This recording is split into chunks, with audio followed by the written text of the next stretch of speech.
Oops, I've made a boo-boo. This is common to knitters, and don't be frightened of it. It's how we learn. All right, I just finished what I thought was row 6. Finished it, turned my counter, and it was row 6. And if you're looking at your pattern, you should have ended on a knit 3, which I had. And I'm turning it over because I was going to start my row 7, which is knit all the way across. And I'm looking at this, and something doesn't look right. Like I've got my little checkerboard there. Something's not matching here with my checkerboard. Something's not matching with my checkerboard. My checkerboard matches, and my checkerboard matches. So somewhere along the way, I miscounted purling and knitting. Something's wrong. That's why it's out. Now, if I was a terrible knitter, I would go, I don't care. I'm just going to knit row 7, which is to knit. But I can't live with that. Like, what's the point? You may as well knit something that you're proud of. So really, what I need to do is, this is good at the beginning, but it is something happened around the second checkerboard that goofed it up. So I do have to rip this out. I have to tink it out. So what I'm going to do is show you tinking. I do reference on my website some close-up videos of tinking, but you can bear with me on this. So you're unknitting is what you're doing. So you're going to go into loops. Hope the camera can catch this. So there's the last stitch, and there's a loop below the last stitch. And I'm going to put my needle into that loop, slip this one off, and pull the thread. There, we've just unknit that. Same with the next stitch. We're going to pull this down a little bit, find the top loop that you made, put your needle in it, slide the loop off of, and pull the yarn through. And now you got 2 unknit stitches back on your needle. So try that again. There's the loop that's on your needle. You don't want that one, you want the one underneath.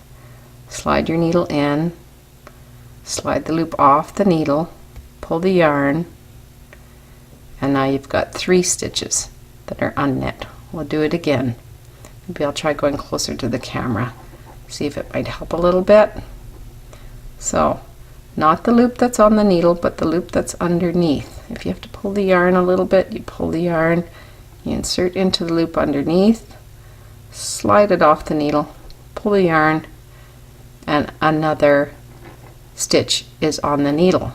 And I am going to do this now as a fast, more experienced knitter. I'm just going to speed this up a little bit, not too much, so you can see how it goes. Stitch by stitch, you are tinking, you are unknitting. It's a necessary evil. Don't be afraid of it.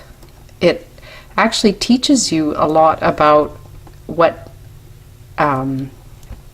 knitting is, how the series of loops, purls, and knits look, how they go together, how they form. And the more you rip or tink or frog it, all the different terms, the more you learn about knitting, and you're not afraid to do it. Don't be afraid to do it.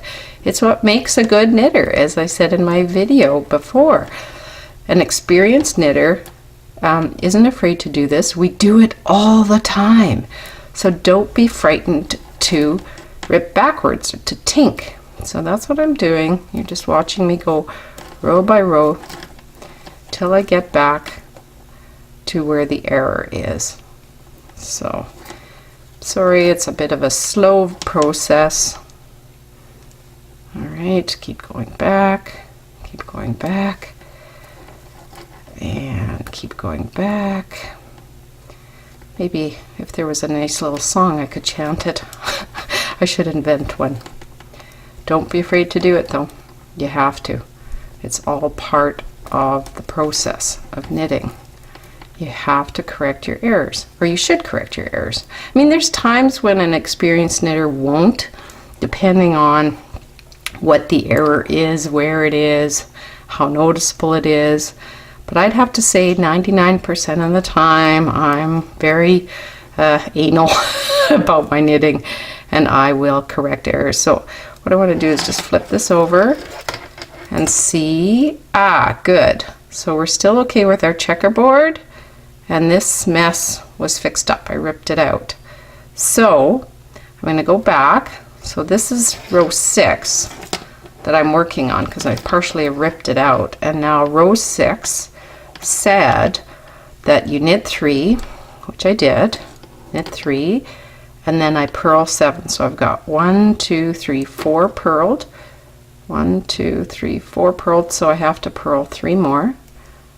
1, 2, 3, so that's purl 7, then I knit 3, 1, 2, 3, and then you would purl 7, but I just want to flip it over. And now it looks like the checkerboards are going to match up. So I would continue that on and finish row 6 so it's properly finished. And that's how I fix that error.